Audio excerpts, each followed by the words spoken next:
고린도전서를 기록할 당시에 사도 바울의 나이가 대략 40대 후반쯤 되었을 것이다, 그렇게 추정을 합니다. 그는 지금 10여 년 전에 다메섹 도상에서 예수님을 만난 그 이후로의 삶들을 찬찬히 반추하고 있습니다. 근데 바울의 삶을 한마디로 딱 한 센텐스로 딱 정리하면 뭐라고 얘기할 수 있느냐? 딱 한마디입니다. 한 센텐스입니다. 그것이 바로 오늘 10절에 내가 나된 것은 하나님의 은혜로 된 것이다. 이렇게 사도 바울의 삶을 하나로 딱 정리하는 겁니다. 뒤집어 얘기한다면 하나님의 은혜가 아니었다면 내가 여기까지 올 수 없었다는 겁니다. 제가 몇 년 전 개척교회 세미나가 동부에서 있어서 워싱턴 중앙장로교회를 그 세미나에 참여한 적이 있습니다. 그때 마지막 날 그 교회 담임 목사님이 지금은 이제 사랑의 교회 노창수 목사님이신데, 그분이 이제 한 분 한 분에게 질문을 합니다. 목사님은 목회가 뭐라고 생각하십니까? 딱 한마디로 한번 얘기해 보십시오. 한 사람씩 다 질문을 하는 거예요. 목회가 뭡니까? 그래서 제가 제 순서가 왔을 때 딱 그렇게 했어요. 목회는 은혜입니다. 딱 한마디로 정해요. 목사님들이니까 말을 얼마나 잘합니까? 막 유창하게 말을 하는데 쓸 거는 별로 없어요. 딱 한 센텐스로 말할 수 있느냐는 거예요. 어떤 분은 자기는 너무나 드라마틱한 비전 스테이트먼트를 가지고 있는데 불러주는 교회가 없다는 거예요. 그래서 한번 나와서 발표를 해보시라고 그러니까 4가지를 얘기를 하는데, 그는 전 세계가 다 들어줘야 될 그런 사명이더라고요. 이제 개척교회 하는 사람이 전 세계 다 들어줘야 될 그런 사명을 얘기를 하면 어떻게 감당을 하겠습니까? 철학이라는 건 딱 한마디로 정의가 돼야 됩니다. 사랑하는 성도 여러분, 그게 비전 스테이트먼트이죠. 딱 이거 하나를 딱 잡을 수 있는 것이 우리 가정에도, 내 비즈니스에도 있어야 합니다. 나는 이래서 비즈니스를 한다. 내 목적은 이거다. 내가 이렇게 신앙생활한다. 그게 딱 있어야만 성공할 수 있습니다. 우리 교회 비전 스테이트먼트는 이겁니다. 하나님의 은혜와 말씀의 능력이 차고 넘쳐 이 땅과 열방을 섬기는 교회가 되게 하옵소서. 제 철학은 하나밖에 없어요. 모든 것은 은혜와 말씀이 먼저라는 거예요. 사람이 수고하고 애써서 하나님을 기쁘시게 하는 게 아니라 하나님의 은혜와 말씀이 먼저 내 속에 차져야 은혜의 힘으로 흘러간다는 거예요. 나는 이건 제가 목회가 끝날 때까지 이 생각은 바뀌지 않습니다. 딱 하나밖에 없습니다. 은혜와 말씀. 우리 교회가 초창기에 약 2년도 되지 않았을 때 건물을 사려고 한 적이 있습니다. 2년도 되지 않았는데 용기가 가상했죠. 200만 불짜리, 이것도 200만 불이지만 200만 불짜리 건물을 사려고 그랬습니다. 그때 목회협력회가 약 6분이었는데 제가 마침 그때 한참 준비를 하다가 브라질에 어떤 세미나, 신학교 세미나를 가게 되었습니다. 그래서 한 2주간 빠지는데 우리 목회협력회 회원님들이 잘 결정을 해서 진행되도록 해 주십시오. 그러고 떠났습니다. 근데 돌아와서 보고를 받았는데 목회협력회가 딱 둘로 나뉘어서 아주 팽팽하게 치열하게 공방전이 있었고, 더더기나 더 놀랐던 사실이 뭐냐면 금요일 저녁에 일찍 모여서 열심히 회의를 했는데 회의가 너무 시리어스해서 예배도 빠지고 회의를 그렇게 열심히 했다. 제가 목회협력회를 다 불러 모았습니다. 그리고 한마디 했습니다. 우리가 교회 건물을 사려고 했던 것은 없었던 일로 하겠습니다. 적어도 교회를 대표하는 리더들이 예배를 드리지 않고 회의를 한다는 건 나는 용납할 수 없습니다. 이건 하나님도 기뻐하시지 않는 일입니다. 지금까지의 모든 하는 것을 다 캔슬하겠습니다. 그리고 끝내버렸습니다. 저는 지금도 분명합니다. 아무리 좋은 일이 있고 아무리 중요한 일이라도 예배와 은혜 받는 일보다 중요하면 안 됩니다. 저는 제가 교회를 하는 목적이 그거 하나밖에 없습니다. 사람이 살다가 실수는 할 수 있습니다. 그러나 본질을 잃어버려서는 안 된다는 거예요. 여러분, 배가 항구를 향해서 가야 되지, 배가 그냥 떠 있는 건 아무리 좋은 배가 떠 있어도 그건 표류하는 겁니다. 배는 목적을 향해 가야 됩니다. 하나님이 우리 인생에 주신 목적이 무엇인지를 알고 그 길 따라가는 것이 신앙의 삶에 성공하는 삶입니다. 오늘 본문의 사도 바울의 고백, 그의 철학에 대한 분명한 기준이 하나 나옵니다. 그것이 뭐냐면 3절 4절입니다. 여러분 3절 4절을 한번 보십시오. 내가 받은 것을 먼저 너희에게 전하였느니 이는 성경대로 그리스도께서 우리 죄를 위하여 죽으시고 장사 지낸 바 되셨다가 성경대로 사흘 만에 다시 살아나서, 이렇게 중요한 단어 하나가 계속 반복되고 있습니다. 그게 뭐냐면 성경대로, 성경대로. 성경대로 예수님이 죽으시고 성경대로 말씀 그대로 사흘 만에 다시 살아나셨다. 이 말이 대단히 중요한 말입니다. 여러분, 이스라엘 백성들의 모든 신앙의 중심이 뭐냐면 말씀대로, 성경 안에서 성경대로 이루어져야 된다는 겁니다. 예수님도 보면 사복음서에서 예수님이 하신 말씀들을 보면 전체가 다 성경을 인용하고 성경을 따라갑니다. 그러니까 예수님이 인용했던 성경은 구약 성경이죠. 예수님이 광야에서 40일을 금식하고 성령에 이끌려서 광야로 나가 40일을 금식하고 난 뒤에 줄여서 이제는 너무너무 힘든데 사단이 찾아오죠. 사단이 찾아와서 유혹을 합니다. 돌덩이로 떡덩이가 되게 하라. 근데 주님이 정말 돌이 떡으로 보이는 순간입니다. 40일이 지났으니까. 근데 그때 주님이 주신 말씀이 뭡니까? 사람이 떡으로만 살 것이 아니요 하나님의 입으로부터 나오는 모든 말씀으로 살 것이다. 신명기 8장 3절 정확하게 성경 말씀으로 대적하십니다. 예수님이 공생애를 시작하고 예수님이 사람들에게 말씀 전하고 고치니까 인기가 높아졌습니다.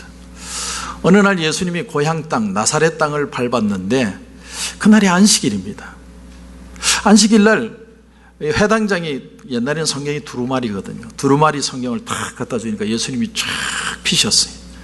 그게 어디 말씀이냐면 이사야 61장 1절 이하의 말씀입니다. 그게 예수님의 비전 스테이트먼트입니다. 나는 이것 때문에 이 세상에 왔다. 탁 말씀을 읽는데 이 말씀이었어요. 나는 가난한 자에게 복음을 선포하고 포로된 자에게 자유를 주고 눈먼 자에게 다시 보게 함을 전파하며 눌린 자를 자유케 하는 주의 은혜의 해를 전파하기 위해서 내가 왔다. 예수님의 비전 스테이트먼트는 정확했습니다. 예수님이 마지막 십자가를 지시기 전에 제자들을 보내십니다.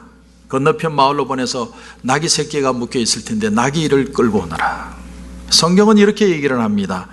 이는 선지자를 통하여 하신 말씀을 이루려 하심이라. 이 말씀이 적용된 것이 스가랴 9장 9절입니다. 왕이 겸손하여 나귀 새끼를 탔도다라는 그 말씀을 이루기 위해서 예수님은 말씀대로 실천했다. 그런가 하면 오순절에 예수님의 부활 사건을 설명할 때는 심지어 방언이라든가 여러 가지 이적과 기사들을 전부 성경 요엘서에, 성경 이사야서에 계속 성경을 들고 얘기합니다. 성경의 틀을 벗어나지 않습니다. 성경의 말씀대로 산다는 겁니다. 이걸 신학적으로 비브리칼 페이스라고 합니다. 성서적 신앙. 딱 성경에 입각해서 사는 겁니다. 여기서 우리는 굉장히 중요한 신앙의 기준을 하나 발견하게 됩니다. 신앙생활을 한다는 게 여러분 뭔 줄 아십니까? 성경대로 믿고 성경을 따라서 살아가는 게 신앙생활이에요. 복잡할 거 하나도 없습니다. 말씀대로 살아가는 게 신앙입니다. 유명한 존 웨슬레가 무슨 일을 할 때마다, 어떤 결정을 할 때마다 성경부터 찾는답니다. 그리고 어느 책 어느 대목에 이와 비슷한 말씀이 있는지, 그리고 그 말씀을 딱 보면 몇 장 몇 절의 말씀에 근거해서 내가 이 일을 합니다. 항상 그렇게 사는 거예요. 저는 설교를 할 때 항상 본문을 읽고 본문을 설명을 합니다. 물론 다른 목사님들의 스타일이 잘못됐다는 얘기가 아닙니다. 제가 이렇게 하는 데는 분명한 이유가 있다는 거예요. 주일뿐만이 아니라 금요 예배든 새벽 기도든 다 이런 식으로 합니다. 왜 그렇게 하느냐? 중요한 이유는 우리는 성경이 말씀한 대로만 살아야 된다는 거예요. 왜냐하면 시편 119편 105절에 주의 말씀은 내 발의 등이요 내 길의 빛입니다. 하나님의 말씀대로 살면 그 말씀이 내 길을 여시고 빛이 되어 주실 것을 분명히 믿기 때문에 말씀 붙들고 살아가겠다. 여러 가지 추측과 논리를 앞세우지 말고 한번 말씀대로 살아보라는 거예요. 정말 이 말씀대로 살아서 정말 길이 열리고 하나님의 역사를 보지 못한다면 안 해도 돼. 이게 성경이 하는 말입니다. 이게 믿음의 당당함이고 하나님의 은혜의 자신감입니다. 정말 말씀대로 살아보라는 거예요. 그러면 하나님의 역사를 보게 될 거다. 하나님은 이 온 세상을 말씀으로 창조하셨습니다. 그리고 사람들을 감동해서 성령이 감동하여서 말씀, 성경이 적혀지게 했습니다. 그러므로 우리가 하나님의 감동으로 적혀진 성령의 말씀을 따라 살면 이 말씀은 분명히 우리의 삶의 내비게이션이 되어 준다는 겁니다. 이 복을 모르니까 자꾸 세상의 방식, 세상의 논리 막 이런 걸 집어넣습니다. 그러나 한번 정말 죽을 각오하고 말씀대로 한번 해보십시오. 그래도 안 되면 그때는 포기해도 괜찮습니다. 저는 신문을 볼 때마다 참 놀라는 게 하나 있습니다. 그게 뭐냐면 무슨 이론이나 학설이든지 왜 그렇게 잘 뒤집어지느냐. 옛날에 했던 이론이 바뀌는 게 너무 많습니다. 저는 뭘 좋아하느냐면 사과를 너무 좋아합니다. 사과. 특별히 갈라 사과를 좋아합니다. 갈라 사과. 그래서 우리 집 냉장고에 사과가 떨어지면 안 됩니다. 저는 밤이든 낮이든 초질관 사과를 먹습니다. 난 사과가 그렇게 좋습니다. 근데 한때는 저희 집사람이 밤에 사과를 숨긴 적이 있습니다. 왜냐하면 밤에는 사과가 독이라는 거죠. 절대 먹으면 안 된다. 그때마다 제가 제 주장을 피력을 했습니다. 괜찮다. 나는 어릴 때부터 밤이든 낮이든 사과를 먹어왔고 그래서 내 몸이 적응을 하기 때문에 신경 쓰지 마라. 밤에도 사과를 줘라. 그런데도 저희 와이프가 열심히 숨기는 거예요. 그러던 어느 날 몇 달 전인 것 같아요. 중앙일보 신문을 보는데 밤에는 사과를 먹으면 안 된다는 건 편견일 뿐이다 이렇게 기사가 난 거예요. 뭐 밤에 사과 먹으면 독이 되고 뭐 소화가 안 되고 그거 다 지레짐작이지 과학적이지도 않고 근거도 없는 얘기들. 얼마나 기쁜지 복음의 소식을 가지고 제가 저희 와이프에게 얘기했습니다. 봐라, 이게 복음이다. 이게 사과 밤에 먹어도 상관없어. 그러니까 와이프가 억지로 받아들이는데 그래도 밤에 사과를 숨기더라. 왜? 머리로는 이해가 가는데 가슴까지는 안 오는 거예요. 여러분, 세상의 모든 논리나 학설들은, 처세술들은 변합니다. 그런데 너무 그래서 변하기 때문에 의지하지 말라는 겁니다. 그러나 성경은 어떻습니까? 마가복음 13장 31절에 천지는 없어지겠으나 내 말은 없어지지 아니하리라.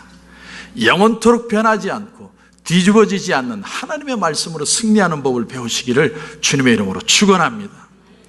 오늘 사도 바울은 우리에게 분명히 얘기합니다. 성경대로 예수님이 죽으시고 성경대로 예수님이 살아나셨다. 아주 명쾌합니다. 분명합니다. 설득도 안 합니다. 딱 선포합니다. 특별히 오늘 본문에 여러분 3절을 보시면 사도 바울이 이런 얘기를 합니다. 성경대로 그리스도께서 우리 죄를 위하여 죽으시고. 여러분, 이 글을 보면서 여러분은 그동안 십자가를 어떻게 생각하셨습니까? 우리는 십자가를 보통 어떻게 생각하냐면 이렇게 생각했습니다. 일반적인 생각이 이런 거예요. 이 나쁜 놈들, 어떻게 예수님을 죽일 수 있나? 예수님이 얼마나 아프셨을까? 정말 아프셨을 거야. 가룟 유다 그 나쁜 놈, 빌라도 그 멍청한 놈, 사람들이 배신 때릴 수 있느냐? 아니 어떻게 한솥밥 먹은 제자들까지 도망갈 수 있느냐? 우리 맨날 그런 생각하는 거예요. 근데 오늘 이 말씀을 보시면요, 여러분의 기준이 달라져야 돼요.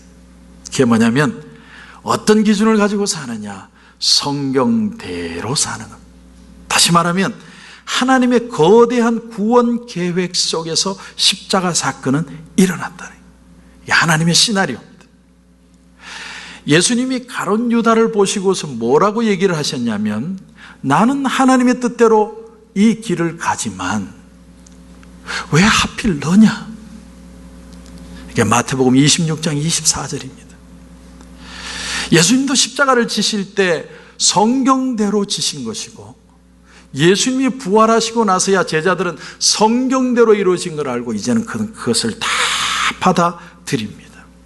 성경대로 죽으셨다는 사실을 우리가 믿는 겁니다. 얼마나 아프실까가 아니라 하나님의 뜻을 이루기 위해서 주님이 십자가를 지셨다. 이게 중요해요. 사랑하는 성도 여러분, 도전합니다. 한번 성경 말씀대로 한번 믿고 따라가 보십시오. 성경의 기준으로 한번 생각해 보고 성경의 비밀을 찾아보려고 하고 성경 속에서 하나님의 마음을 읽어내려고 한번 노력을 해 보십시오. 그러면 분명히 하나님의 말씀은 여러분의 삶의 파워가 될 것입니다. 우리가 성경을 하나님의 말씀이라고 존중해서 책장에는 열심히 꽂아두는데 정작 그 말씀을 꺼내놓고 그 말씀이 가르치고 인도한 대로 읽는 사람은 많지 않다는 거예요. 성경이 온 세계의 베스트셀러는 됐지만 그러나 동시에 사람들이 제일 안 읽는 책이 성경책이에요. 신학자 칼 바르트에게, 아주 유명한 신학자입니다. 칼 바르트에게 어느 날 기자가 물었습니다. 성경을 딱 한 센텐스로 표현하라면 그게 뭡니까? 칼 바르트에게 그런 질문을 했습니다. 그때 칼 바르트가 찬송가 9절을 가지고 이렇게 답을 했다는 것이죠. Yes, Jesus loves me, for the Bible tells me so. 날 사랑하심, 성경에 써있네. 성경의 그 모든 말씀들이 내가 읽고 해석하고 그 말씀을 따라고 살려고 하면 할수록 그 말씀은 나를 향한 하나님의 사랑이었다라는 사실. 저는 여러분이 말씀 붙들고 하나님의 사랑을 경험할 수 있기를 주님의 이름으로 축원합니다. 두 번째로 오늘 3절을 다시 보십시오. 3절을 다시 보시면 하반절에 그리스도께서 우리 죄를 위하여 죽으시고, 자, 이 말이 참 중요합니다. 그냥 한 사람이 죽은 게 아닙니다. 내 죄를 위하여 죽었다는 게 복음의 핵심입니다. 17절에도 보십시오. 17절에 보시면 그리스도께서 다시 살아나신 일이 없으면 너희의 믿음도 헛되고 너희가 여전히 죄 가운데 있을 것이요. 다시 말하면 예수님의 죽으심과 부활하심이 모두가 다 내 죄의 문제와 직결되어 있다는 거죠. 자, 그가 죽으셨다는 것은 이꼬르 내 죄를 대신하셨다는 것이고, 그가 다시 살아나셨다는 것은 이꼬르 그가 나를 의롭다고 하신 사건이라는 거예요. 그리고 그 사실을 5절 이하에서 논리적으로 설명을 하는 게 아니라, 자, 증거를 대볼게 그러면서 하는 얘기가 게바에게 보이고 12제자한테도 보이고 500의 형제들도 받고 야고보도 받고 8절에는 마지막에는 나에게도 하나님이 보여주셨다. 내가 증거를 가지고 있다는 거예요. 신앙은 내 마음속에 경험적 증거라는 거예요. 여러분, 야고보, 오늘 7절에 나오는 야고보에 대한 이런 전설이 있습니다. 예수님이 성만찬을 하시는데, 이제 십자가에 달리시기 전날 성만찬을 하시는데 예수님이 떡과 잔을 가지시고 제자들을 한 사람 한 사람 찾아내면서 이것을 먹으라. 근데 야고보 순서가 됐는데 야고보가 꼴따구가 났습니다. 왜냐하면 예수님이 정치적으로 왕이 되어서 내가 한 자리 해야 되는데 자꾸 예수님이 죽는다는 얘기하니까 나 안 먹어요. 그리고 야고보가 튀어나가 버렸다는 거예요. 근데 예수님이 부활하신 뒤에 다시 떡과 포도주를 가지고 아주 퍼스널하게 야고보를 떡과 잔을 가지고 주님이 다시 찾아오셨습니다. 이제는 받아 먹어라. 예수님이 야고보를 잊지 않으시고 그를 개인적으로 인격적으로 찾아오신 거예요. 그때 야고보가 그 떡과 잔을 받으면서 주님 앞에 무릎을 꿇습니다. 주님, 그렇습니다. 당신은 나의 구주십니다. 나는 당신을 위해서 한평생을 살겠습니다. 오늘 두 번째로 다룰 얘기가 바로 이 얘기입니다.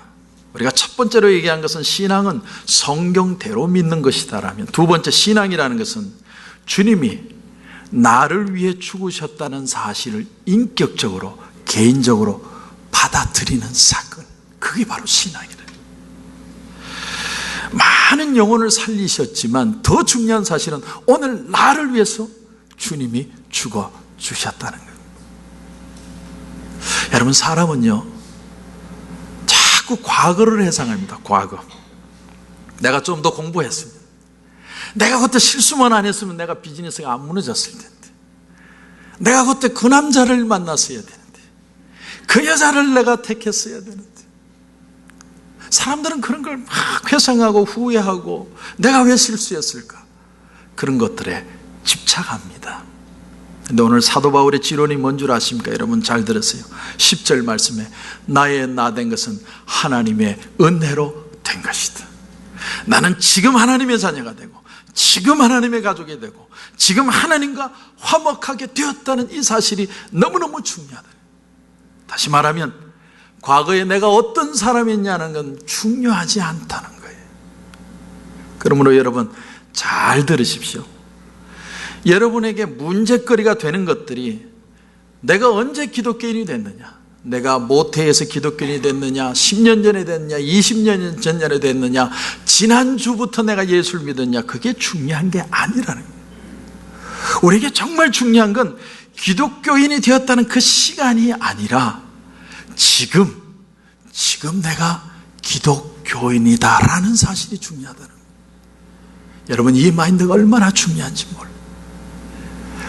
마태복음 20장에 보면 예수님이 포도원의 일꾼들을 부르는 것을 비유로 말씀을 하십니다. 근데 포도원의 일꾼을 부르는데 아침 9시부터 오후 5시까지 부릅니다. 오후 5시에도 나가서 사람을 불렀어요. 여러분, 오후 5시는 퇴근 시간이지 일하는 시간이 아닙니다. 근데 주인이 불러드리는 거예요. 근데 더 아이러니한 사실은 그렇게 부르고 일시키고 나서 나중에 돈도 주는데 똑같이 아침이든 점심이든 밤이든 한 데나리온씩만 탁 줍니다. 먼저 온 사람이 열받았습니다. 아니, 난 더 줘야 되는 거 아니냐고. 주인이 얘기합니다. 네 것이나 가지고 가라. 아주 단호합니다. 여러분, 여기에 놀라운 천국의 비밀이 있다는 걸 여러분 아셔야 됩니다. 내가 언제 예수 믿었느냐, 얼마나 드라마틱하게 예수 믿었느냐, 그게 중요한 게 아니고 지금 이 시간에 여러분이 구원받아서 하나님과의 관계 속에서 사는 게 가장 중요하다는 거예요. 내가 지금 주 안에 있고 내가 지금 하나님과 동행하고 있느냐, 오늘 이거 여러분 주님 앞에 질문하셔야 돼요. 여기에 예수가 되지 않았다면 오늘 무릎을 꿇고 주님과 반드시 앤서를 얻어야 합니다. 이게 제일 중요한 거예요. 과거는 잊으십시오. 여기서 저는 성경대로 사는 신앙과 지금 주님과 동행하는 것에 대한 두 가지를 합쳐서 공통점을 이렇게 말하고 있는 겁니다. 나의 나 된 것은 하나님의 은혜로 된 것이다. 그래서 우리의 신앙은 이제 이거 하나입니다. 시간이 중요한 게 아니라 하나님과의 관계 속에 있느냐가 중요하고, 내게 어떤 일이 일어났느냐가 중요한 게 아니라 그 일을 얼마나 은혜 안에서 해석할 줄 아느냐가 중요하다는 사실입니다. 여러분, 하나님이 사물을 보시는 법은 우리 인간하고 틀립니다. 우리 인간은 논리를 따지고 계산을 하지만 하나님은 절대로 그렇게 하지 않습니다. 하나님은 처음부터 끝까지 은혜로 하십니다. 이게 바로 포도원 품꾼들에게 한 데나리온씩 똑같이 주는 삶의 원칙입니다. 얼마나 일찍 일했느냐가 중요한 게 아니라 내가 너희들을 불렀다는 사실이 중요하다는 거예요. 얼마나 많이 이루었느냐, 얼마나 성취했느냐, 얼마나 많은 것을 내가 공로를 가졌느냐가 중요한 게 아니라 얼마나 그 속에서 하나님의 은혜가 나타났느냐가 중요하다는 사실. 여러분, 이게 교회고 이게 신앙입니다. 여러분, 복음과 율법과 철학의 차이가 뭔 줄 아십니까? 율법은 이런 겁니다. 사랑의 근거에서, 고린도전서 13장의 사랑의 근거에서 율법은 사랑하라, 너 했느냐 안 했느냐 그 얘기를 묻는 거예요. 철학은 뭡니까? 사랑은 아름다운 것이다, 정의하는 겁니다. 데피니션입니다. 그럼 복음이라는 건 뭐냐? 복음이라는 건 하나님이 당신을 사랑하시고 나도 당신을 사랑하고 있습니다. 이게 복음이라. 여러분, 하나님이 세상을 이처럼 사랑하사 독생자를 주셨으니 이는 저를 믿는 자마다 멸망치 않고 영생을 얻게 하려 하십니다. 이것이 하나님이 우리에게 주시는 가장 중요한 복음의 내용입니다. 복음이라는 건요, 어디서부터 시작하냐면 우리의 의지가 아니라 하나님의 사랑으로부터 시작하는 거예요. 여러분, 기독교가 강조하고 있는 삶의 실천의 내용은 여러분 잘 들으십시오. 사랑입니다. 사랑. 하나님의 십자가의 사랑을 먼저 알고 그리고 그 사랑을 경험하고 난 뒤에 사랑을 실천하라는 겁니다.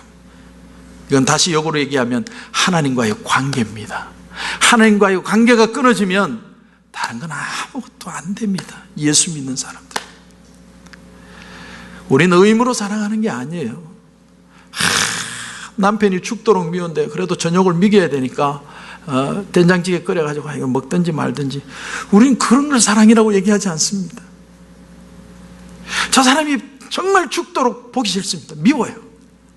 너무너무 미운데 성경에 내 이웃을 내 몸과 같이 사랑하라, 그 말이 있으니까 속으로는 죽이고 싶은데 사랑하는, 이런, 그건 사랑이 아니에요. 성경은 우리에게 분명히 얘기합니다. 하나님의 사랑을 먼저 경험하라는 거예요. 하나님이 나같이 문제 많은 존재를 얼마나 사랑한지를 먼저 체험하라는 거예요. 그 사랑을 경험하고 나면 누군가를 사랑할 수 있게 된다는 거예요. 사랑은 의지 이전에 하나님의 은혜입니다. 고린도전서 13장 7절에 보면 이런 말씀이 나옵니다. 사랑은 모든 것을 믿으며, 사랑은 모든 것을 믿으며라는 말은 사랑하기 때문에 믿는다, 그런 뜻이죠. 부모가 자식을 사랑하기 때문에 믿는 겁니다. 엄마, 나 오늘 벌데이 파리 가서 11시에 올 거야. 그런데 아무 걱정하지 마. 나는 잘 놀고 올 거야. 사고 칠 줄 알지만 믿어주는 거예요. 왜? 사랑하니까. 사랑하니까 내 자식을 믿는 겁니다. 여러분, 하나님도 마찬가지예요. 하나님이 우리를 사랑하시기 때문에 우리가 부족함에도 불구하고 우리를 믿어주시는 겁니다. 하나님, 이제 내가 똑바로 살게요. 이제는 내가 못 사는데 내가 열심히 살 겁니다. 하나님이 그렇게 못 살 줄 알지만 믿어주시는 거예요. 그게 바로 사랑은 모든 것을 믿는다는 말의 의미입니다. 여러분, 그러므로 하나님과 인격적인 관계를 맺지 못하면 우리의 신앙은요, 늘 어린아이 신앙이에요. 지키면 잘하는 것 같고 못 지키면 나는 하나님 앞에 벌 받는 것 같고, 그건 어린아이 신앙이에요. 어린아이 신앙. 정채봉이라는 분의 오래된 책입니다. 생각하는 동화 시리즈라는 책에 보면 콧뚜레가 일을 한다, 그런 제목의 글이 있습니다. 콧뚜레가 일을 한다. 어미소가 두 마리의 그 송아지를 낳았습니다. 이제 맞이 송아지가 있고 동생 송아지가 있겠죠. 근데 이 송아지들이 자라서 이제 어느덧 콧뚜레를, 코를 뚫어야 될 때가 왔습니다. 이 뚫어서 이제 걸어야 일을 하니까. 이게 동화입니다. 근데 이 맏송아지가 주인에게 부탁을 하는 거예요. 농부에게. 저에게는 제발 콧뚜레를 하지 마십시오. 왜? 콧뚜레 안 하면 너 일 안 하려고 그러지? 아닙니다, 아닙니다. 그거는 옛날 버전이고 옛날 마인드입니다. 제가 콧뚜레를 안 해도 얼마나 일을 잘하는지 내가 보여드리겠습니다. 그래서 진짜 농부가 맞이 송아지에게는 코를 뚫지 않고 동생 송아지의 코만 뚫었습니다. 맏송아지는 자기가 약속한 대로 열심히 일을 했습니다. 자기 동생 송아지가 일하다가 지쳐서 이렇게 쓰러져 있으면 자기가 대신해서 그 일을 해줄 정도로 아주 적극적으로 일을 했습니다. 근데 그 송아지가 어느덧 자라서 소가 됐어요. 소. 두 마리가 다 큰 소가 됐습니다. 그런데 콧뚜레를 하지 않은 이 맏송아지가 조금씩 꾀가 나기 시작했습니다. 그래서 일을 피해 달아나는가 하면 주인이 쫓아오면 뒷발로 탁 차가지고 한 방 먹이기도 하고. 어느 날 동생 소가 와보니까 형님 소가 보이질 않는 거예요. 주인에게 질문했습니다. 우리 형님 어디 가셨어요? 일도 안 하고 깨만 부려서 도살장으로 보냈다. 도살장으로. 여러분 어떻습니까? 이건 오늘 우리 얘기입니다. 우리 얘기예요. 한번 잘 생각해 보세요. 왜 하나님께서 오늘도 성경 말씀으로 예배로 우리의 코를 뚫고 있는지를 아셔야 됩니다. 콧뚜레는 우리를 정죄하기 위한 것이 아니라 우리에게 진정한 자유가 무엇인지를 알기 위해서 하는 것입니다. 나라는 사람은 내 의지로 굉장히 잘할 것 같아도 나는 언젠가는 쓰러집니다. 여러분, 지금 육체의 가시, 뼈아픈 고통을 겪고 있는 분들이 있습니까? 여러분, 인생의 콧뚜레를 지금 뚫은 겁니다. 왜? 하나님이 내가 너와 함께하고 있다는 걸 경험하고 깨닫게 하시기 위해서. 여러분, 콧뚜레를 한 소가 일을 하는 겁니다. 문제는 바로 여기에 있어요. 여러분, 성경에 보면 억지로 십자가를 지고 간 사람이 한 사람 나옵니다. 우리가 잘 아는 구레네 시몬이죠. 괜히 예수님 십자가 지는 거 구경하다가 앞에 있다가 잡혀나가가지고 십자가를 엄청나게 힘들게 졌습니다. 투덜거렸습니다. 그런데 시간은 흘러갑니다. 얼마의 시간이 흘렀을까요?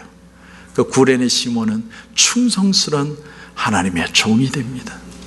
더 나아가서 그 구레네 시몬의 아내는 사도 바울의 믿음의 어머니가 되고, 더 중요한 사실은 그 구레네 시몬의 두 아들이 있는데 두 아들이 다 선교사가 나중에 됩니다. 여러분 보십시오. 십자가를 질 때는 억지로 내가 콧뚜레를 하지만 지나고 보니까 그렇게 자랑스러울 수가 없는 겁니다. 자격 없는 죄인임에도 불구하고 은혜라는 콧뚜레로 우리의 코를 뚫으시고 우리에게 은혜를 부어주시는 거예요. 때로는 매를 들기도 하고, 때로는 우리를 위로하기도 하고, 믿어주시기도 하시면서 하나님은 우리를 이끌어 가시는 겁니다. 왜? 우리는 하나님의 아들과 딸이 되었기 때문에. 오늘 사도 바울은 그래서 자기가 인생을 살아오면서 예수님을 만난 지 10여 년이 지난 지금 그 은혜가 너무 감격스러워서 이렇게 고백하고 있는 겁니다. 그러나 나의 나 된 것은 하나님의 은혜로 된 것이다.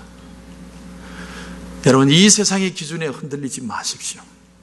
성경대로, 말씀대로 한번 살아보세요. 그리고 죄인된 우리를 사랑하고 용서하시고 다시 세우시는 그 깊은 은혜를 반드시 경험해야 합니다. 그렇게 살아갈 수 있다면 저와 여러분은 성숙한 신앙, 풍성한 신앙의 삶을 누릴 수 있게 될 것입니다. 그런 은혜가 저와 여러분 가운데 풍성하시기를 주님의 이름으로 축원합니다. 우리 한번 눈을 감겠습니다. 그렇습니다. 주님도 말씀대로 사셨습니다. 그런데 우리가 말씀대로 살아야 하지 않겠습니까?